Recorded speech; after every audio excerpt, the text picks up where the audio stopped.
The Faith I Live By, a devotional by Ellen G. White. The Way of Transgressors. Good understanding giveth favor, but the way of transgressors is hard. Proverbs 13, verse 15.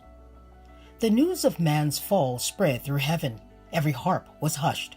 The angels cast their crowns from their heads in sorrow. All heaven was in agitation.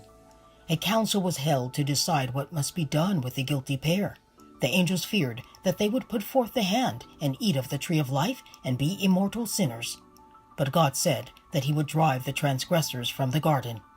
Angels were commissioned immediately to guard the way of the tree of life.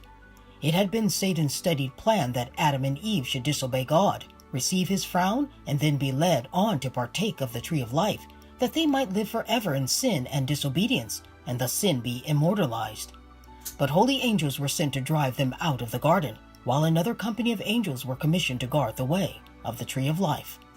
Satan triumphed. Others he had made to suffer by his fall. He had been shut out of heaven, they out of paradise. By transgression, Adam lost Eden.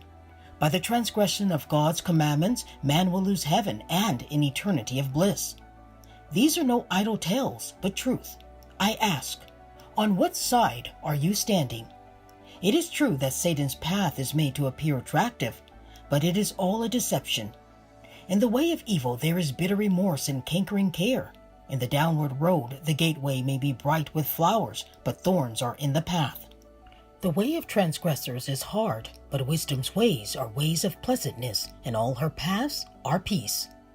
Every act of obedience to Christ, every act of self-denial for his sake, every trial well endured, every victory gained over temptation is a step in the march to the glory of final victory.